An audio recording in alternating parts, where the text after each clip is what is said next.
mas é uma realidade que aconteceu, tanto em 2014 como em 2018. Nós apoiamos sim o atual governador e, no nosso entendimento e no entendimento de quem pensa um pouquinho de política, isso foi importante, se não fundamental, para as eleições e para as vitórias que ele obteve. O certo agora é o seguinte: vamos trabalhar para que ele possa superar as dificuldades que todos os governadores têm pelo Brasil afora, ajudá-lo a fazer um Mato Grosso do Sul melhor e esperar chegar o momento certo para fazer composições.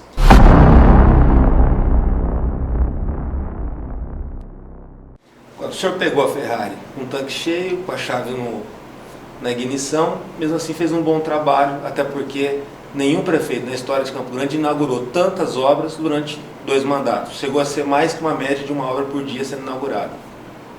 E isso buscando recursos em Brasília, isso trabalhando firme com a questão de projetos e cuidando da execução dessas obras, da arrecadação municipal também, que cresceu bastante. Mesmo assim, mesmo saindo com uma grande aprovação, depois o senhor se lançou candidato a governo em 2012, 14, e no caso acabou não indo para o segundo turno, até que foi uma grande surpresa, mas coisas da política que a gente às vezes fica sem entender. O senhor tem o sonho de concorrer novamente? Como que o senhor vê o cenário para 2022? O senhor que tem esse trabalho credenciado, do que foi na Prefeitura de Campo Grande, e hoje está trabalhando por Mato Grosso do Sul no Senado. Com muita tranquilidade, Danilo. Eu tenho um mandato a cumprir de 8 anos e sou dirigente partidário. O partido que eu represento, que é o PSD, ele com certeza vai me cobrar candidatura não só a prefeito na capital, como nós já temos o Marquinhos Trade, como a governo na próxima eleição de governador. O meu foco é continuar o meu trabalho no Senado, porque eu estou produzindo muito bem, tenho trazido recursos para o meu estado, tenho ajudado muitas cidades, tenho feito a diferença para os prefeitos, para os vereadores e para o governador atual. Mas eu vejo isso com muita tranquilidade. E eu tenho um ditado na minha cabeça que é muito forte, que ele sempre se faz presente. O que tiver que ser, meu amigo, está escrito, é maktub, está no destino, vai ser. É lógico que depende do seu esforço, depende da conspiração divina, da sorte, para que as coisas possam acontecer da forma que você às vezes deseja. Nem sempre acontece. Mas não é toda derrota de eleição que te faz vencido. Tem eleição que você perde, mas você ganha com a derrota. Foi o que aconteceu comigo. Eu perdi em 2014, eu acho que as pessoas ficaram com um sentimento de que, poxa, será que era isso mesmo que a gente queria? E me fizeram o senador mais votado na eleição de 2018. Ou seja, muita calma nessa hora, vou continuar produzindo como eu estou, para poder organizar os projetos e ajudar as prefeituras do estado de Mato Grosso do Sul. Ficou claro naquela eleição de 2014 que o apoio do senhor, não só do senhor, mas também do Marquinhos, no segundo turno foi decisivo para o atual governador ter entrado no primeiro mandato. Depois, na eleição de 2018, também ficou claro isso, tanto num turno quanto no outro. Vocês podem estar no mesmo palanque em 2022, porque ele é um potencial, um possível candidato ao Senado, depois de 2 mandatos como governador de Mato Grosso do Sul. É muito cedo você afirmar isso. Conjecturas políticas você deixa para o momento certo. Mas é uma realidade que aconteceu, tanto em 2014 como em 2018. Nós apoiamos sim o atual governador e, no nosso entendimento e no entendimento de quem pensa um pouquinho de política, isso foi importante, se não fundamental, para as eleições e para as vitórias que ele obteve.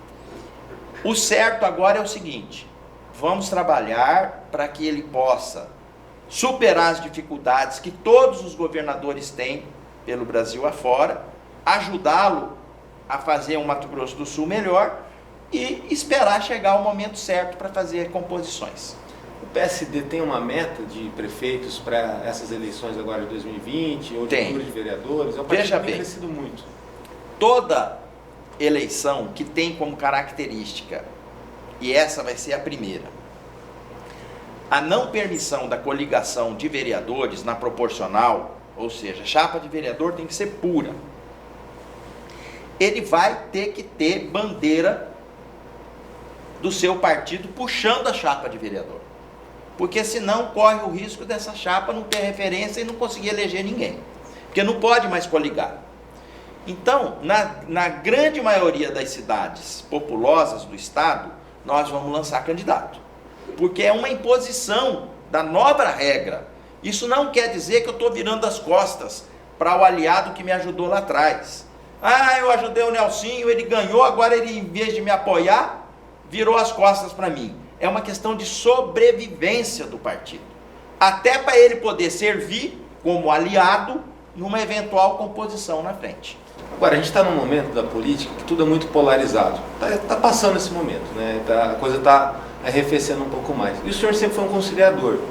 Pelo que eu sei, tem aquela mania de, num ambiente acalorado de discussão, você deixa todo mundo falar e depois participa num diálogo aberto, tentando ligar os pontos e fechar num consenso.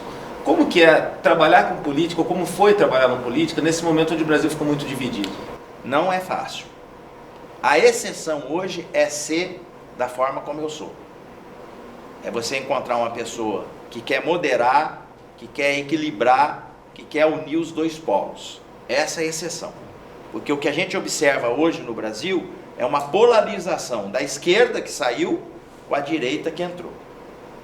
Isso leva o quê aonde? Na minha avaliação, não leva nada a lugar nenhum.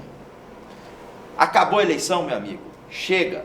Vamos todo mundo olhar para frente, ajudar o Brasil a crescer, como eu estou fazendo, contribuindo de forma republicana com as ações do governo Bolsonaro, para que o Brasil dê certo. Esses embates ideológicos só cabem, na minha avaliação, na época da campanha. Acabou a campanha, meu amigo, quem a população escolheu democraticamente é quem tem que conduzir. Se ele não for bem, vai ter um momento da população virar as costas para ele.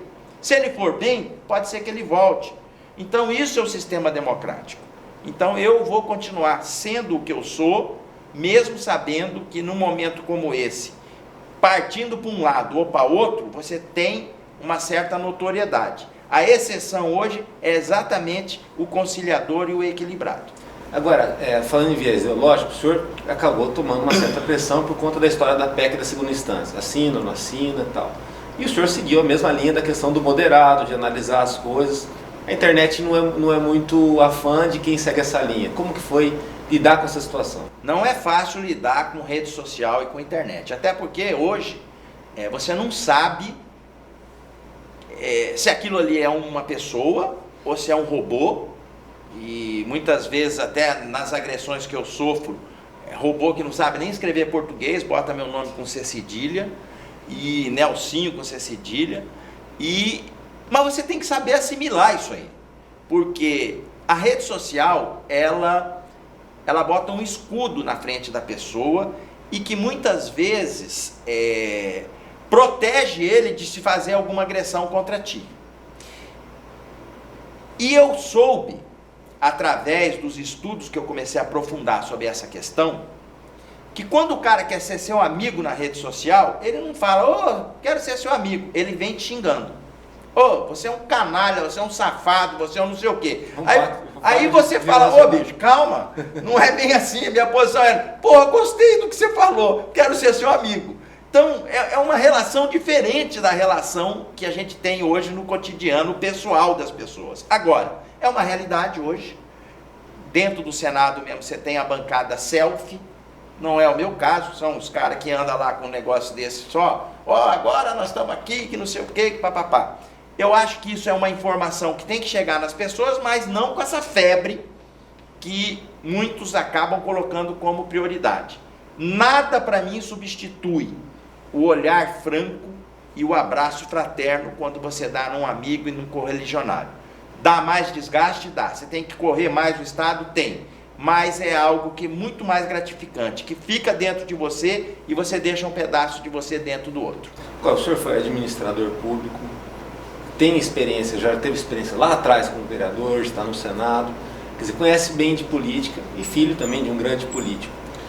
O Brasil, ele tem jeito, eu acredito pelo menos, tem esse otimismo, mas não é com uma solução simples. Essas situações como a PEC da segunda instância, ou vários sonhos que existem de tornar, de repente, a esfera pública até no compliance.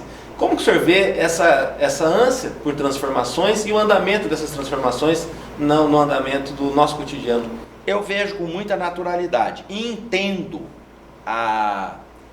vamos dizer assim, a ansiedade da sociedade no sentido de fazer isso logo acontecer. Porque isso gera uma esperança nas pessoas de um Brasil melhor. E a esperança, eu aprendi, ela tem pressa. Quando você fala de uma discussão da PEC da segunda instância, você se volta ao Código Penal. Você sabe de quando que é o Código Penal brasileiro? Década de 30? 1940. Ou seja, nós estamos em 2020. E qual que é a minha tese? Precisa ser mudado? Precisa. Precisa de uma evolução? Está mais na cara do que precisa. Porque o que era em 1940 não é mais o que é hoje. Mas você vai fazer isso de forma rápida, só num texto de uma questão de julgamento de segunda instância? Ou é melhor você discutir isso no macro, fazer um projeto pronto, um projeto completo que venha beneficiar a sociedade como um todo? Essa é a minha tese. Eu sou a favor, sim, eu acho que é uma evolução dos tempos de hoje, mas entendo que tem que ser um projeto completo e não pode ser picado da forma como a gente observa. Esse é um problema nosso com relação às reformas? O Brasil sempre faz mini-reformas, quase-reformas. E nunca deu certo. A da Previdência foi um exemplo. Por quê? Às vezes que se tentou fazer, sempre era picadinho.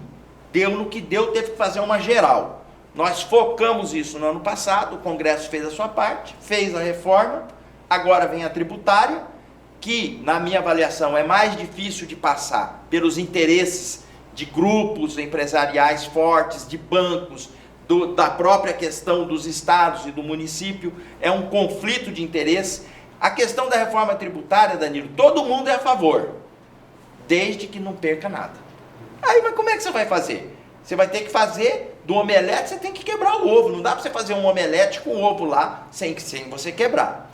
Então, o importante é unir a intenção de todo mundo acha que tem que fazer, então tá, vamos unir nesse sentido, e vamos ver aonde que você vai perder, aonde que você vai perder, e fazer uma coisa que possa desonerar o cidadão brasileiro, porque o Brasil é um país que paga muito imposto.